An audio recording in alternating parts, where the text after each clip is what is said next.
घर में टीवी पर अगर कथा है तो भले सुनो चाहे नहीं सुनो 5-10 मिनट उस टीवी को चालू कर छोड़ा करो, जिससे वो शिव महापुराण के शब्द हमारे घर के वातावरण को शुद्ध करें। भोजन, भजन, धन और नारी ये चार पर्दे में अच्छे लगते हैं।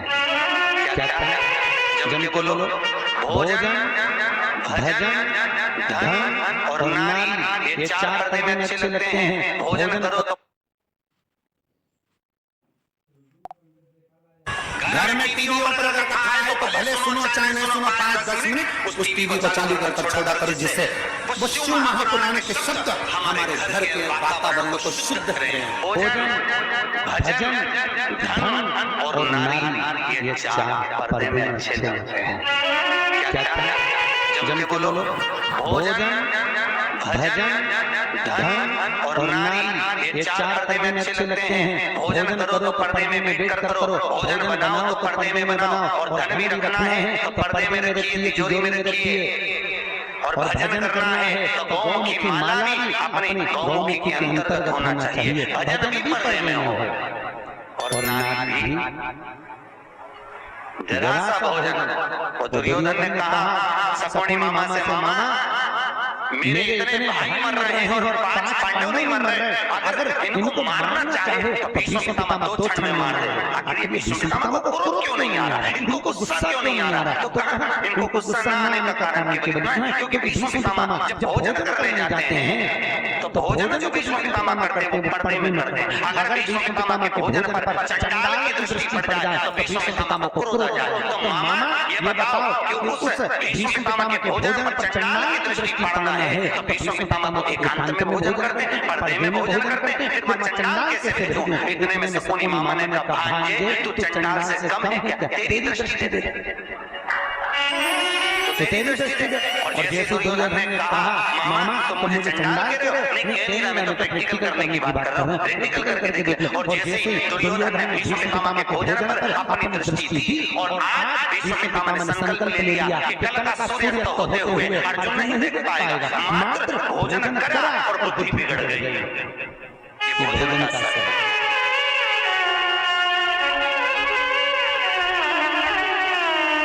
शादी में, पार्टी में पति और पत्नी जब शादी में, विवाह में जाते हैं तो या तो उन दोनों का झगड़ा जाते समय होता है या फिर आते समय होता है। जरूर, पक्का, बिल्कुल निश्चित। अगर अभी जाते समय अच्छे से जा रहे हैं दोनों स्माइल देते हुए, तो जब गाड़ी पे आएंगे तो वो आगे चलाता रहेगा और ये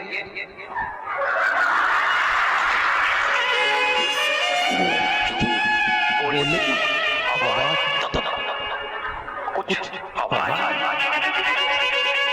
बोलेगा, अरे बोल हुआ क्या? तुमसे बोल देना चुपचाप चलो।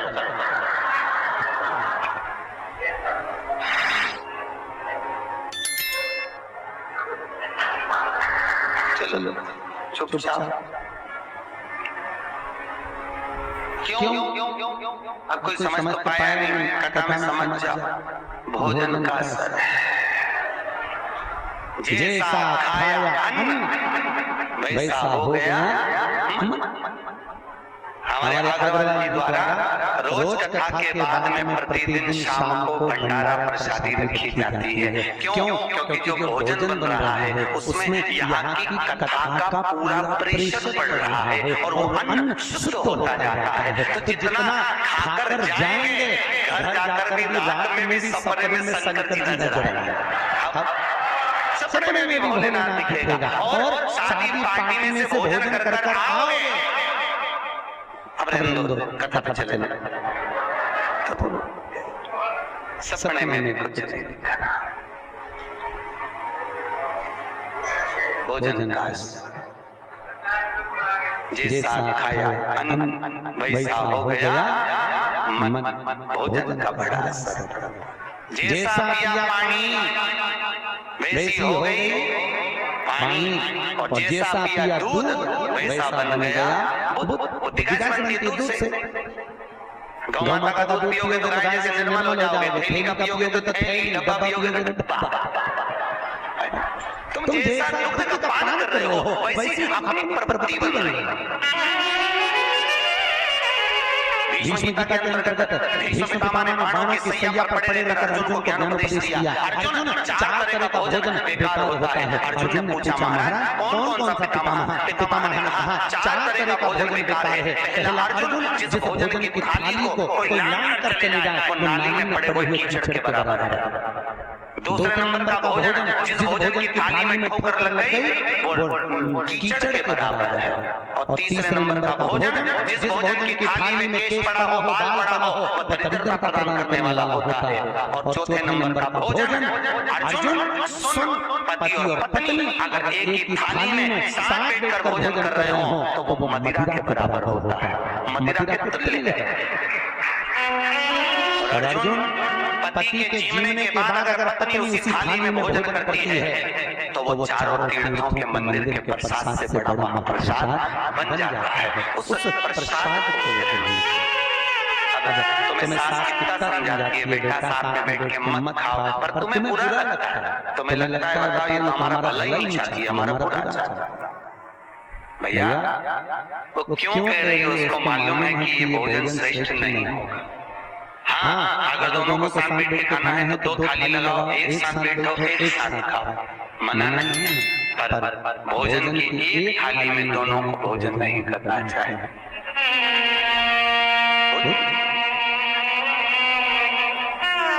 भाई हमारी प्रवृत्ति, हमारा सुख, हमारा मन भजन भोजन धन और नारी पर्दे में श्रेष्ठ बने वो सुख है। भगवान शिव की कथा कर रही है। भगवान ब्रह्मदेव को कहा गया आप सृष्टि की रचना करो। ब्रह्मा जी ने कहा सृष्टि कैसे बनाना है, तो भगवान शिव ने अपना अर्धनारीश्वर दर्शन किया। ब्रह्मा जी को समझ में नहीं आया, ब्रह्मा जी ने अर्धनारीश्वर स्वरूप दर्शन कर उनको समझ में नहीं आया तो उनको लगा आधा पुरुष और आधा नारी बनाना है। उन्होंने किन्नर उत्पन्न कर दिया। अब जैसे किन्नर उत्पन्न करे तो पूरी सृष्टि किन्नरों की हो गई। भगवान शंकर ने आकर देखा तो शिव जी बोले ये क्या बना दिया ब्रह्मा जी? ब्रह्मा जी बोले आप ही ने तो बोला था कि आधा पुरुष आधा नारी बनाओ। अरे भगवान शंकर बोले मैंने तुमसे कहा था पुरुष और नारी बनाओ, तुमने दोनों को पहला करके बना दिया, इकट्ठा अलग अलग बनाई है, अलग अलग निर्माण करिए। तब ब्रह्मा जी ने अपनी जंघा से मनुष्य स्वरूप को उत्पन्न करा, अपने हृदय से दक्ष को उत्पन्न करा, मनुष्य स्वरूप को प्रकट कर उत्थान पाता प्रियवत कन्या देवहूति प्रसूति आकुति प्रकट हुई। उसी में एक थी माता प्रसूति। क्या नाम है? माता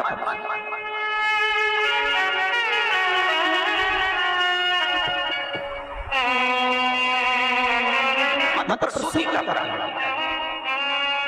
दक्ष प्रजापति अपने हृदय से भगवान ब्रह्मा जी ने अपने हृदय से अपने चित्त से अपने चिदानंद अपने मन से दक्ष प्रजापति को प्रकट किया।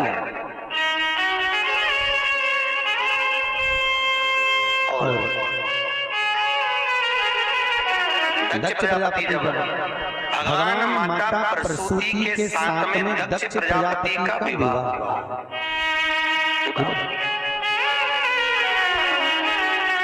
दक्ष प्रजापति और प्रसूति दोनों का मंगल विवाह हुआ। समय आया इनके गर्भ से माता प्रसूति के गर्भ से जितनी संतान होती थी, माता प्रसूति के गर्भ से जितने बच्चे होते थे सबको नारद जी महाराज ले जाकर सत्कर्म में लगा देते थे, भजन में लगा देते थे। अच्छा ईमानदारी से बोलो, आजकल की माताओं को बच्चे अगर कहीं सुंदरकांड के पाठ में जा रहे हैं, कहीं रामचरितमानस में जा रहे हैं, कहीं शिव महापुराण की कथा में जा रहे हैं, कहीं भजन में जा रहे हैं, तो माताओं को वो भी नहीं स्वाद। एक बहू को कहा पति ने सुन आज हमारे दोस्त के यहाँ सुंदरकांड का पाठ है चलेंगे। पत्नी बोलने लगी एक काम करो तुम ही चले जाओ।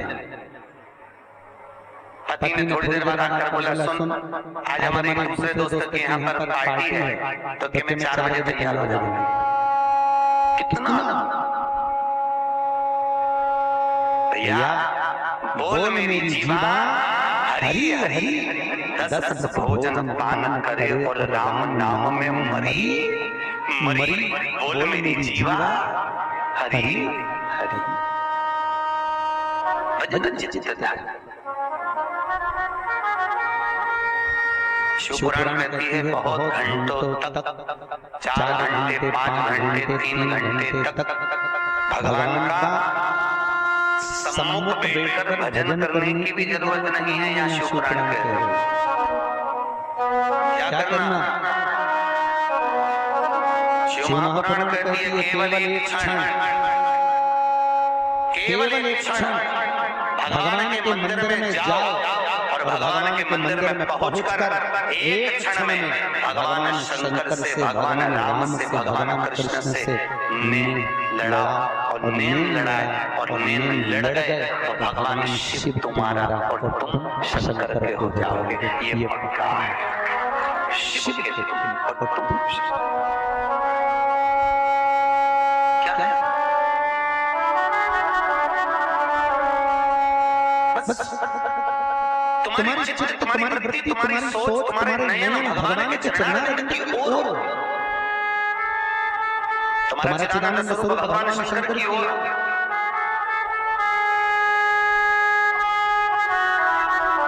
कहाँ मिलते हैं भगवान? अरे बोलो तो शिव कहाँ मिलेंगे?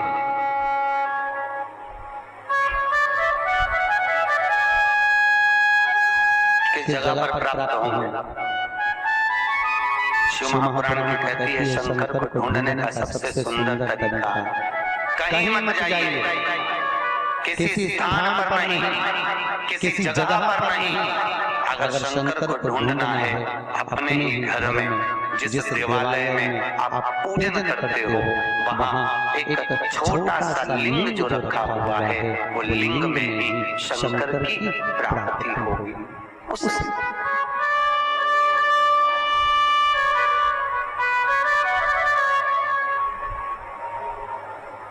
कितना सुंदर भाव प्रकट किया आज हमारे नीरज भैया बोल रहे थे अग्रवाल जी के। हम तो अपने कमरे में थे, ब्राह्मण लोग अभिषेक करा रहे थे। उन्होंने पार्थिव शिवलिंग का निर्माण करा मट्टी का, और पार्थिव शिवलिंग का निर्माण करा, पूरा अभिषेक आदि हो गया।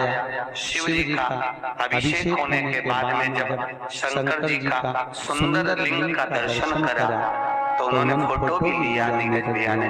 उसमें भगवान शंकर के दोनों नयन, त्रिपुंड और मुख उस शिवलिंग में पार्थिव में दर्शन हुआ। और ऐसा लग रहा था जैसे बाबा भोलेनाथ उस नयन को खोल रहे हैं, बंद कर रहे हैं। उन्होंने हमको फोटो लाकर दिखाया, वीडियो दिखाया, गुरुजी देखो आज नीचे बाबा की कैसी करुणा हुई है। हमने कहा नीरज भैया करुणा बाबा हर जीव पर करता है, बस मन में भाव शुद्ध होना चाहिए। निर्मल मन सो मोहि पावा, मोहि छल छिद्र कपट ना। भगवान शंकर को अगर कुछ प्रियता लग रही है, भगवान शिव को अगर कुछ सुख लग रहा है तो वो सत्यम शिवम सुंदर प्रियता उसमें।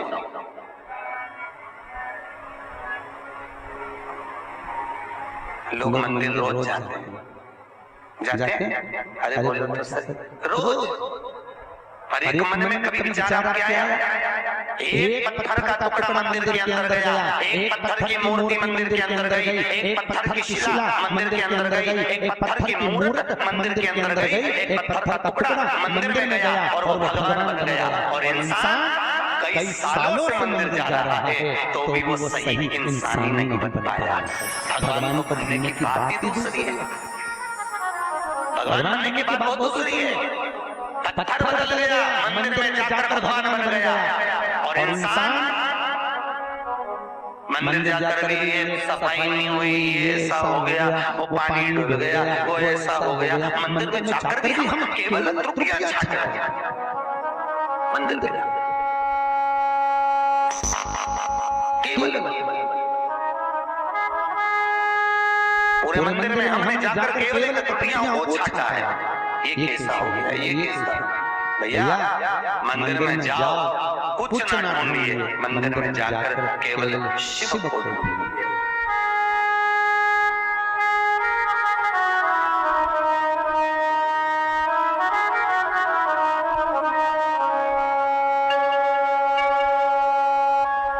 कहाँ मिल सकते शिव? भगवान दक्ष प्रजापति सती मैया का विवाह हो गया, प्रसूति का विवाह हो गया। प्रसूति के विवाह के बाद में जितने बच्चों ने जन्म लिया, उन सारे बच्चों को नारद जी ने सत्तर में लगा दिया। निवेदन है आपसे, बच्चों को कार मत दिलाओ, बच्चों को दिलाना है तो श्रेष्ठ संस्कार दिलाओ। क्यों?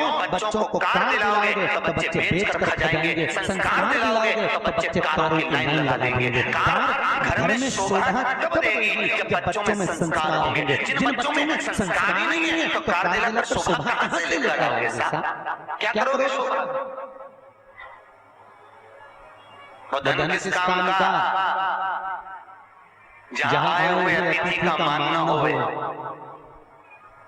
किस काम का? पहले के समय में छोटा सा घर होता था, पूरा परिवार एक साथ होता था।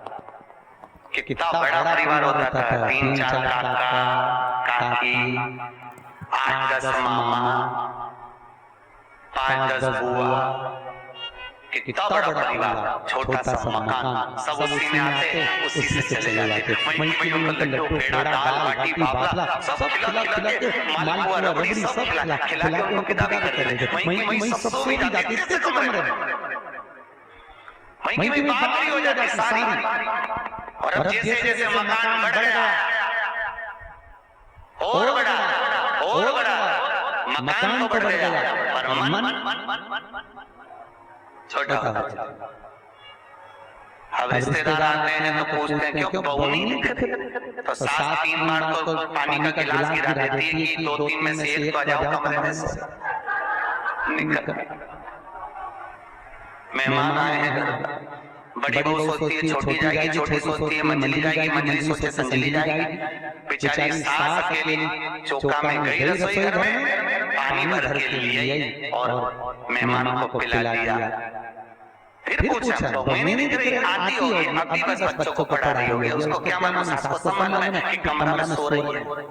और बोले क्या मेहमानों के आगे कि सो रही नहीं, बच्चों को पढ़ा रही होगी। अच्छा, इतने में सास ने चूल्हे पर चाय रख दी, मेहमान को पिला दी।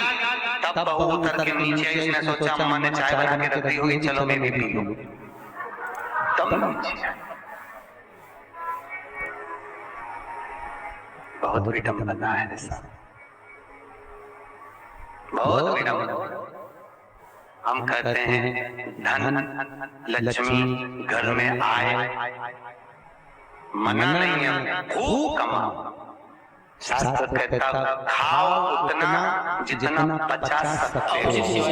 जब वो आर्थिक तौर पर निम्न देवी भी जाने रायपुर के घर में जो बताते थे ये उसके दौरान हो सकता है